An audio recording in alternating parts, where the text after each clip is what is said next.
तर आज मी चाललेलो आहे चिपळूणला. पुन्हा आपण हाताने हा बगिरा बनवलेला. लेट तर लेट शेवटी सुरुवात झालेली आहे. तर लगेच पूर्ण असं साईडला झालेलं आहे. आता पोहोचलेलो आहोत पेनमध्ये. बघा इथे अलिबागचा बोर्ड लावलेला आहे. बऱ्यापैकी काम झालेलं आहे. एवढी चांगली माणसं आहे त्या गावची. पुढे येणारे नागोडने लपून राहतात आणि अचानक समोर येतात. गाडी जशी जवळ येते डायनोसॉरच्या काळात बनवलेले होते. एक नंबर एक नंबर एक नंबर एक नंबर. हा नेता कोणताही असो, बदल घडत नसेल तर त्याला बदला. टायर बिअर आहेत का बघतो जागेवरती. खतरनाक खड्डे आहेत बाबा, काय सांगू शकत नाही. बहुतेक माझ्या गाडीने देखील दहशत घेतली आहे या नागोटणे आणि कोलाडच्या खड्ड्यांची. गाडीच्या नरडीचा घोट घेणारे नागोटण्याचे रस्ते. ह्या खड्ड्यावाल्या रस्त्यांमध्ये पण स्पीड ब्रेकर आहेत. थोडा जरी त्रास कमी झाला इकडे मला वाटतं स्पीड ब्रेकर टाकत असतील. कोलाडला पोहोचलेलो आहोत. 38 डिग्री सध्या चालू आहे तापमान. रायडिंग करायला खरंच मजा येते. 78 किलोमीटर दाखवते चिपळूण. तर आता आपण उतरतो कशेरी घाट. तर हा असा आहे परशुराम घाट. रामपूरला जायला कुठं आहे? रामपूर विवेकच्या गावाचं नाव आहे चिवली गाव. तिथे गेल्यावरती तुम्हाला दाखवतो त्याचं घर आणि आजूबाजूचा परिसर. ही ग्रामदेवता वागेश्वरी. तर हे समोरचं विवेकचं घर आहे. तर हा विवेक माझा मित्र.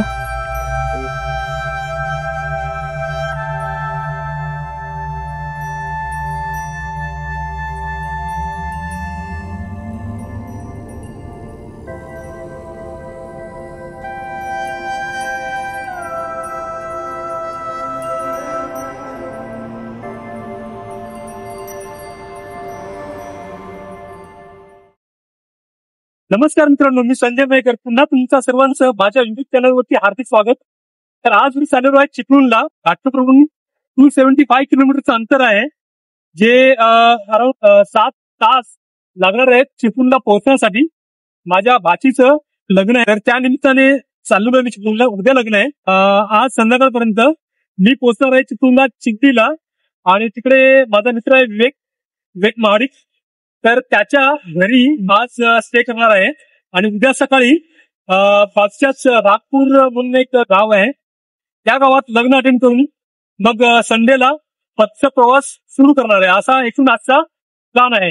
तर आता वाजले 8:30 वाजता आजच्या राईडची सुरुवात होते. भयंकर उशीर झालेला आहे, परंतु आता जेवढा लवकरात लवकर हे अंतर कापता येईल तेवढा लवकरात लवकर अंतर कापून चिपळूणला पोहोचण्याचा प्रयत्न करणार आहे मी. तर आज मी एकटाच आहे, सोलो रायडिंग आज होणार आहे. खरं तर प्रिया देखील आज माझ्यासोबत होती, परंतु अचानक ती तब्येत बिघडल्यामुळे ती आराम करते आणि मी आता एकटाच चाललेलो आहे चिपळूणला. आज माझ्या मागे कोणीच नाही, त्याच्यामुळे हे सर्व लगेच जे आज मागच्या बॅकसीट वरती लावलेलं आहे मी. माझा टॉप बॉक्स आहे. तर तुम्हाला आज मी आजचा सेटअप दाखवतो आणि मग लगेच आपण आजची राईड सुरू करूया. टॉप बॉक्स आहे आपला. टॉप बॉक्स वरती यावेळेस मी रेडियम्स वगैरे लावले, रिफ्लेक्टर लावलेले आहेत आणि थोडा वेगळा लुक देण्याचा प्रयत्न केला त्याला. आधी पूर्णच प्लेन होता, black simple. Extra helmet carry केलेलं आहे. माझ्यासोबत प्लेयर रायडर नाहीये, तरी पण एक हेल्मेट कॅरी केलंय, कारण जर माझ्यासोबत चिपळूणवरून कोण रिटर्न आलं तर त्याला हे हेल्मेट देऊन घालायला फॉर सेफ्टी रिझन. मी माझी बॅग आहे, यात सर्व माझे कपडे आहेत. कॉम्फी सीट लावलेली आहे लॉंग राईड साठी.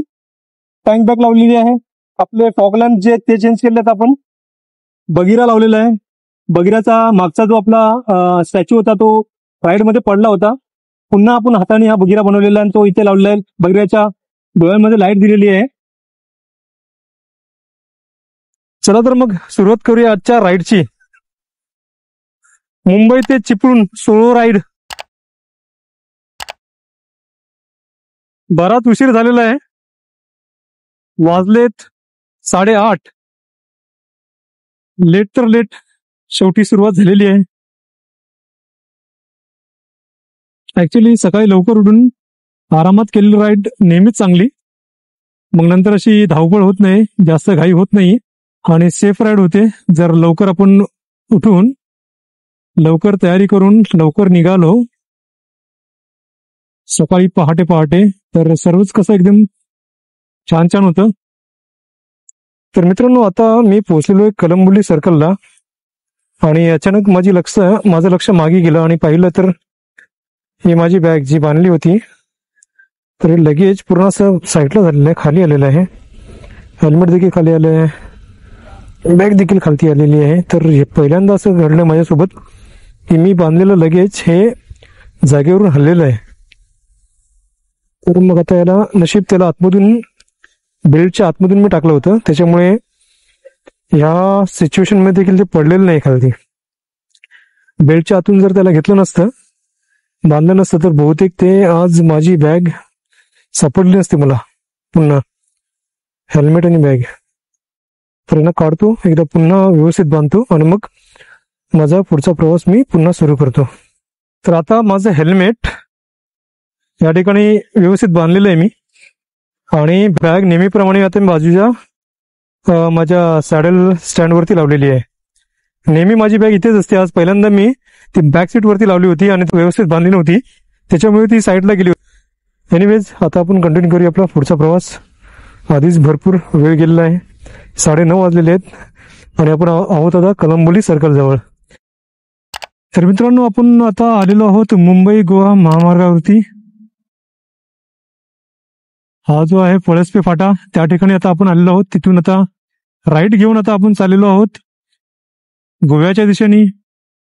आता इथून चिपळूण अजून 6 तास तरी असणार आहे.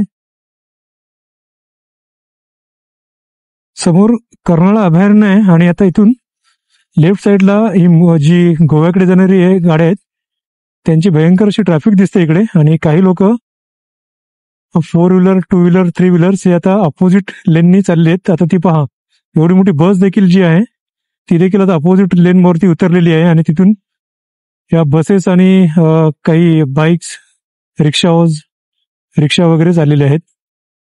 तर नक्की काय झालं माहित नाही. लेफ्ट साईडला पाहू शकता तुम्ही, भयंकर अशी ट्रॅफिक झालेली आहे.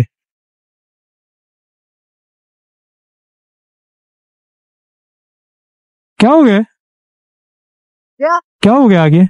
वो यार तो थोड़ा बहुत जाम है। काम चल रहा है क्या? हाँ।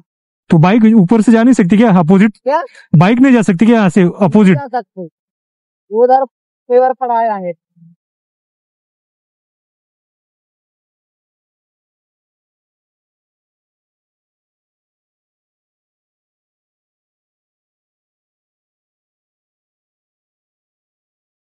आपण आता पोहोचलेलो आहोत पेनमध्ये आणि हे पेनचे रस्ते तुम्ही पाहू शकता. चांगल्या प्रकारे त्यांचं काम झालेलं आहे, कॉन्क्रिटीकरणाचं. दोन्ही बाजूच्या लेनचं काम झालेलं आहे आणि आता वर्किंग कंडिशन मध्ये ह्या रस्ते. असे अधूनमधून अजूनही काम बाकी आहे, बट एकूणच हे थोडंसंच आहे काम, थोडकं असं अधूनमधून काम चालू आहे. हे बघा, छोटंसं फक्त पॅच होता ज्याचं काम बाकी होतं. हा बघा, इथे अलिबागचा बोर्ड लावलेला आहे. हा जो खालून जो सर्व्हिस रोड जातोय तो जातोय वडखळ नाक्याला, आणि हा जो ब्रिज आहे या ब्रिजच्या खालून आपण अलिबागला जाऊ शकतो. ब्रिजवरती काम चालू आहे. उजव्या बाजूला या ठिकाणी पोयनाड आहे, नंतर पुढे अलिबाग. 10:30 वाजता आपण वडखळ नाका जस्ट क्रॉस केलेला आहे. बऱ्यापैकी काम झालेलं आहे मुंबई गोवा महामार्गाचं इथपर्यंत तरी. मागे कर्नाळा अभयारण्याचा जो रस्ता होता, जो हायवे होता, वळणं होती, त्या ठिकाणी कॉन्क्रिटीकरण चालू आहे आणि त्याच्यामुळेच सिंगल लेन वरून दोन्हीकडच्या गाड्या जातात आणि म्हणून थोडीशी ट्रॅफिक होते त्या ठिकाणी. अदरवाईज एक लेनचं पूर्ण काम झालेलं आहे. जेव्हा दुसरी लेन देखील पूर्ण होईल तेव्हा अफलातून मजा येणार आहे ह्या मुंबई गोवा हायवेवरती बाईक राईड करण्यासाठी किंवा 4 व्हीलर ड्राईव्ह करण्यासाठी. तर आतापर्यंत तरी चांगले रस्ते मिळालेले आहेत मला. अजूनपर्यंत काही असे मोठे खड्डे किंवा खराब रस्ते मिळालेले नाहीत अजून, आणि एकदम मस्तच अशी राईड झालेली आतापर्यंत. संपली होती म्हणून या ठिकाणी थांबलो होतो मी, आणि आता बॅटरी चेंज करून पुन्हा पुढचा प्रवास सुरू करतोय. पंढरपूर या गावी या ठिकाणी थांबलोय मी. तर हे काका या ठिकाणी भेटले, यांचं घर इथे समोरच आहे. तर ते थोडीशी आमचं बोलणं वगैरे झालं आणि काका सारखे आग्रह करतायत की तुम्हाला नाश्ता वगैरे करायचा असेल तर जा माझ्या घरी आणि नाश्ता वगैरे करा. तर एवढी चांगली माणसं आहेत त्या गावची. पंढरपूर गाव आहे. तर काका अजून काहीतरी दाखवत आहेत. अच्छा, हा, काका एसटी महामंडळात कामाला आहेत आणि त्यांचं ते ओळखपत्र दाखवत आहेत. राजेंद्र बा भोसले असं त्यांचं नाव आहे काकांचं. तर खरंच या गावात एवढी छान छान माणसं आहेत, एवढी आपुलकी दाखवत आहेत. त्यांना फक्त 5 मिनिटं झाली मी भेटलोय आणि ते आग्रह करतात की पाणी वगैरे चहा वगैरे काय हवं असेल तर घरी जा माझ्या, घ्या आणि नंतर मग पुढचा प्रवास करा. तर खरंच हे बघून अत्यंत आनंद वाटला काका. धन्यवाद काका. आपण भेटूया पुन्हा. ठीक आहे, हो. चला तर मग आपण आता पुढचा प्रवास सुरू करूया, कारण आपल्याला आधीच भरपूर उशीर झालेला आहे. हा, चला, ओके. तर बॅटरी चेंज केलेली आहे आणि आता आपला पुढचा प्रवास देखील आता सुरू झालेला आहे. तर थेट आता कोलाड येणार आहे. आता पुढे नाही, सॉरी, आता पुढे येणार आहे नागोठणे. तर नागोठण्याची आणि कोलाडची चाऊल आता लागलेली आपल्याला, कारण हे पहा असे अधूनमधून घाणेरडे पॅचेस सुरू झालेले आहेत. मागे देखील काही खड्डे होते आणि ते खड्डे कॅप्चर करण्यासाठीच मी कॅमेरा ऑन करायला गेलो आणि कळलं माझी बॅटरी संपलेली आहे. तर आता बॅटरी चेंज केली आणि आता पुढचा प्रवास आपण सुरू केलेला आहे. सिंगल लेन आहे. जसजसं आपण नागोठण्याच्या जवळ जाऊ तसतसं आपल्याला कळेल की नागोठण्याच्या रस्त्यांची कंडिशन काय आहे ती. चला तर मग पुढे आपण भेटूया नागोठण्याला. आणि आता नागोठण्याचे सुंदर असे खड्डे आपल्याला पाहायला मिळणार आहेत, त्यांचा आनंद घेता येणार आहे. आणि बघा, हे असे स्पीड ब्रेकर ज्यांना आई बाप कोणीच नाहीये, ज्यांची ओळख पटतच नाहीये, जे अजिबात दिसत नाहीयेत, लपून राहतात आणि अचानक समोर येतात. गाडी जशी जवळ येते जमिनीतून अचानक ते उद्भवतात आणि मग बायकरला किंवा 4 व्हीलरला ते देतात मस्त असा दणका. तर मित्रांनो पहा, हे सुंदर रस्ते आता सुरू झालेले आहेत. ऐतिहासिक रस्ते जे डायनोसॉरच्या काळात बनवलेले होते, तेव्हापासून या रस्त्यांची अशीच अवस्था आहे. आणि हे बघा का मस्त रोलर कोस्टर आहे तिकडे.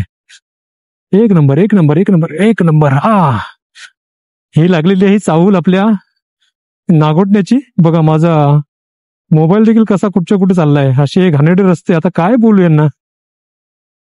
जीवन कल्याणनी त्यांच्या व्हायरल झालेल्या व्हिडिओमध्ये एक प्रश्न केला होता की कित्येक वर्ष हे असेच रस्ते आहेत, हे असेच रस्ते घाणेरडे आहेत आणि ह्या घाणेरड्या रस्त्यावरती प्रवास करून लोक हैराण झालेली आहेत, इकडचे स्थानिक देखील हैराण झालेले आहेत.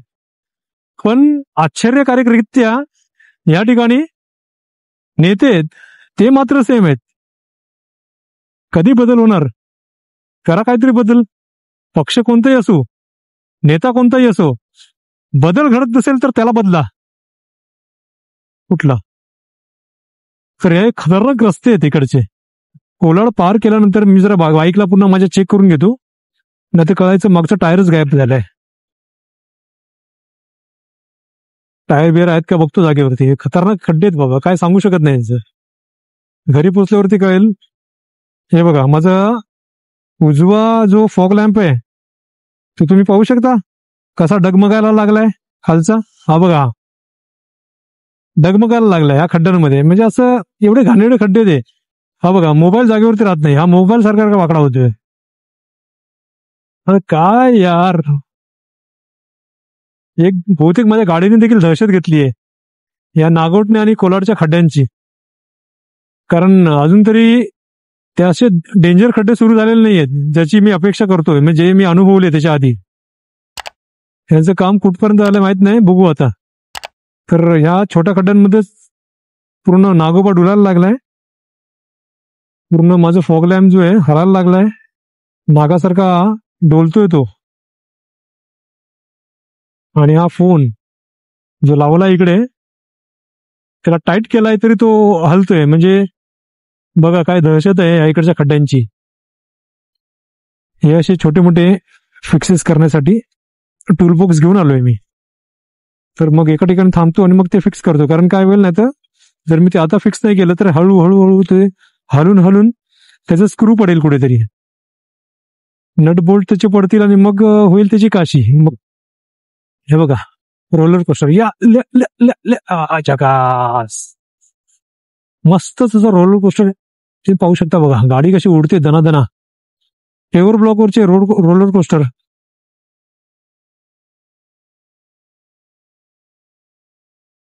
गाडीच्या नरडीचा घोट घेणारे नागोडण्याचे रस्ते.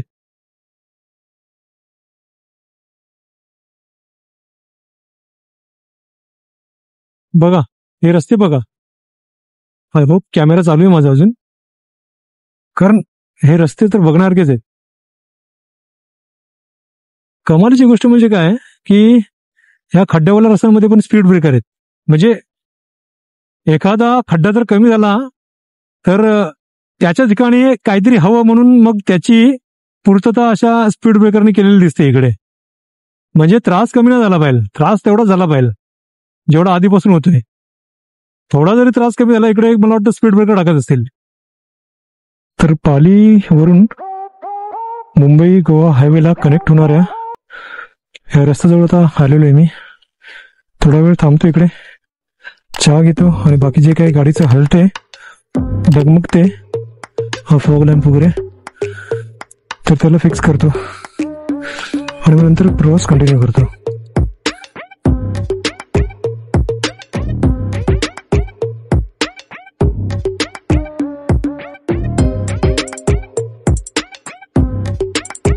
वाकण नाक्याला ब्रेकफास्ट करून आता गोव्याच्या दिशेने पुन्हा चाललेलो आहोत. हा वाकण नाका आहे, इथून पालीला जाता येतं. पालीचा जो हायवे आहे तर तिथे हा कनेक्ट होतो रस्ता. कोकण रेल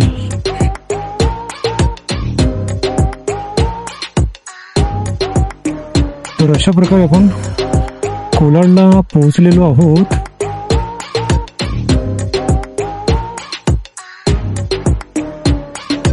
बघा काय सुंदर असा रस्ता आहे मुंबई गोवा हायवेचा, NH66.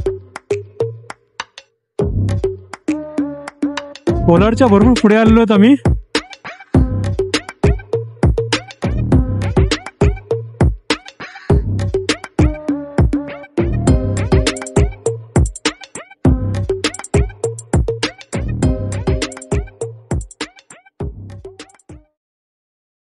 साडेबारा वाजलेले आहेत आणि आता आपण पोहोचलेलो आहोत इंदापूरमध्ये. मध्येच ब्रेक घेतला मोठा आणि त्यात कर्नाळा अभयारण्यात लागलेली ट्रॅफिक ह्यामुळे जरा जास्तच उशीर झालेला आहे. मित्रांनो आता वाजले 1:30 आणि मी पोहोचलेलो आहे माणगावच्या ऑलमोस्ट 5 ते 6 किलोमीटर पुढे. आता इथून चिपळूणसाठीचं जे अंतर आहे ते जवळजवळ 3 तासाचं अजून बाकी अंतर. To be very precise 127 kilometre अजून आपल्याला राईड करायची बाकी आहे. तापमान भरपूर जास्त आहे, 38 डिग्री सध्या चालू आहे तापमान. जास्त गरमी होते. पाण्याच्या ज्या बॉटल्स ठेवल्या त्यातलं पाणी गरम झालेलं आहे. पाणी पिऊन आता समोरच्याच हॉटेलमध्ये, माझ्या मागे जे हॉटेल आहे त्या ठिकाणी बसून जरा एक कोल्ड्रिंक प्यालेलो आहे जरा थंड वाटण्यासाठी. आणि आता इथून मी माझा पुढचा प्रवास कंटिन्यू करतोय. तुम्हाला पुढे मुंबई गोवा हायवेच्या रोडबद्दल अजून अपडेट देतो.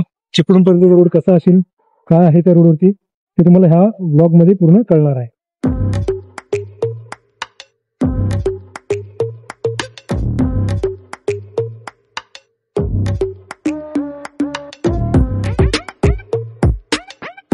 तर आता आपण महाडला आलेलो आहोत. इथून लेफ्ट घेतला तर आपण महाड सिटीमध्ये जाऊ, पण आपल्याला जायचं आहे इथे चिपळूणला. तर आपण जाणार आहोत सरळ इथून चिपळूण. अजून अंदाजे 90 किलोमीटर तरी आहे. आणि हे रस्ते पहा इकडचे, एवढे अफलातून रस्ते आहेत.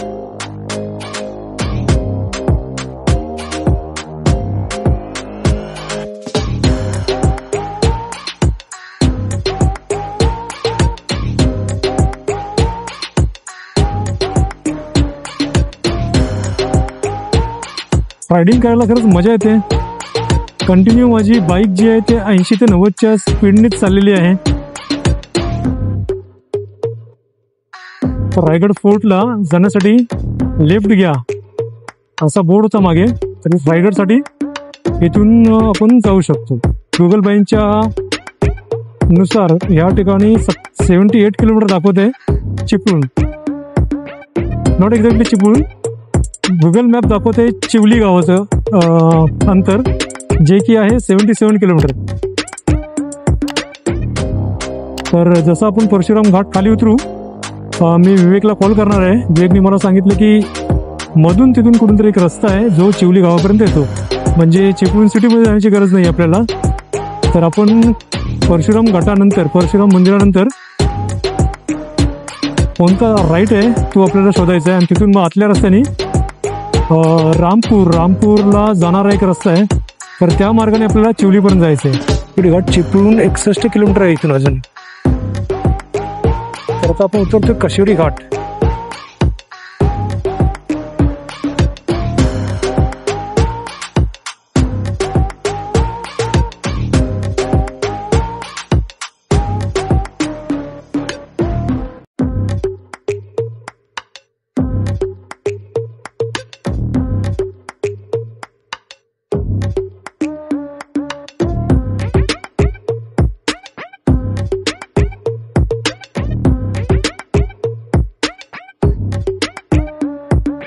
काशिवडी घाट उतरून आता आपण खालती आलेलो आहोत, आणि पुन्हा आता आपला हा कॉन्क्रीटचा रस्ता सुरू झालेला आहे, मुंबई गोवा हायवेचा.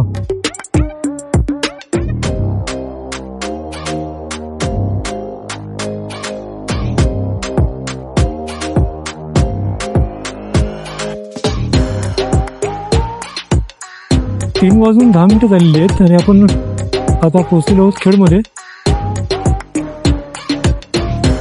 तर हा असा आहे परशुराम घाट. खालच्या बाजूला वैशिष्ट्य नदी दिसते आपल्याला. समोर भिंतींवरती छान अशी चित्र काढलेली आहेत.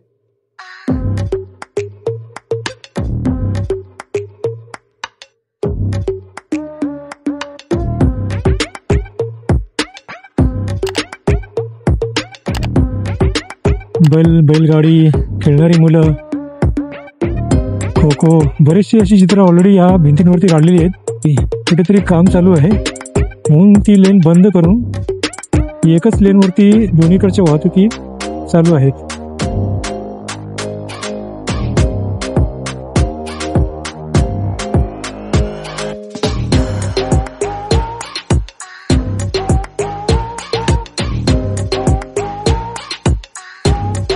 दादा, रामपूरला जायला कुठं आहे? रामपूर असं घालते जा. हा, 1-2 फाटे, आता एक मंदिर आहे, हा, समोर नाही गेलंस ना, हा. तिथं जा.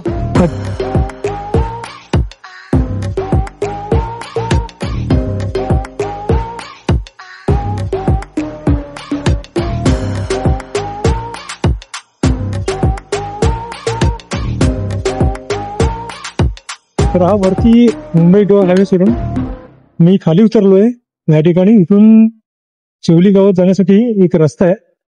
रामपूर आधी लागणार आहे चिवली नंतर. तर आधी मी रामपूरच्या मार्गाने जाणार आहे. तर इकडच्या स्थानिक लोकांना विचारतो की इथून पुन्हा माहित आहे का कुठून कुठे जायचं. दादा, रामपूरला जाणार कुठं आहे? रामपूरला रामपूरला त्या साईडला यायचं. खालती गेलो की राईट मारा, राईट.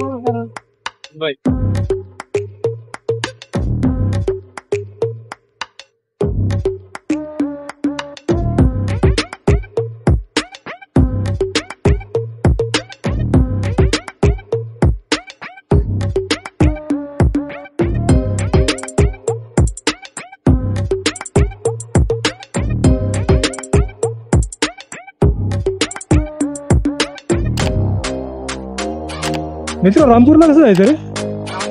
हा, इकडनं पण जाऊ शकता, इकडनं पण जाऊ शकता. इकडनं जवळ पडेल, समोर नाही इकडनं.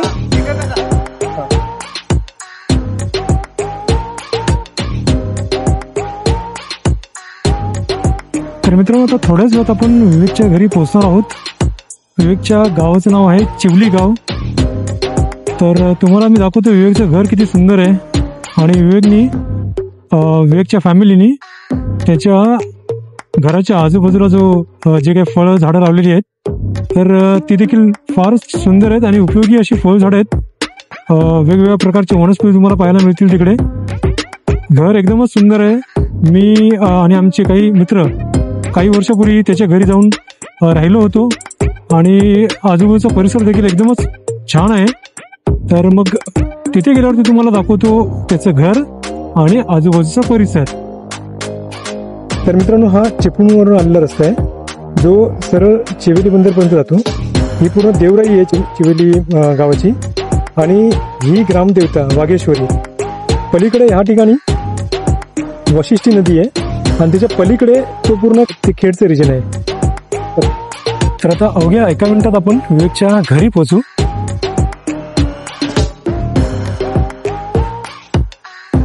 ओके.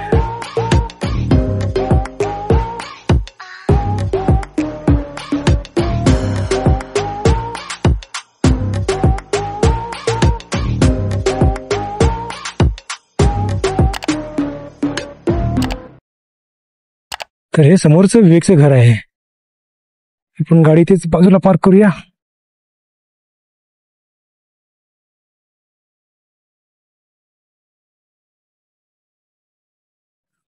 नमस्कार बाबा, कशा आहात? तर हे पहा किती सुंदर असं घर आहे विवेकचं. विवेक मला मागे भेटला कारण मी रस्ता चुकलो होतो. मग तो खालती आला आणि हा सामान असल्यामुळे त्याला मागे बसता नाही आलं. तो चालत खालून आता वरती आलेला आहे. तर हा विवेक माझा मित्र, ज्याच्यामुळे मी ट्रेकिंगमध्ये पदार्पण केलं आणि हे त्याचं घर, सुंदरसं घर आहे. आपण जाऊया आतमध्ये. जस्ट ही बॅग, एक दोन बॅग काढतो ज्यात आपले व्हॅल्युएबल्स आहेत. बाकीचं सर्व जे काही सामान आहे नंतर आपण आतमध्ये घेऊन जाऊया.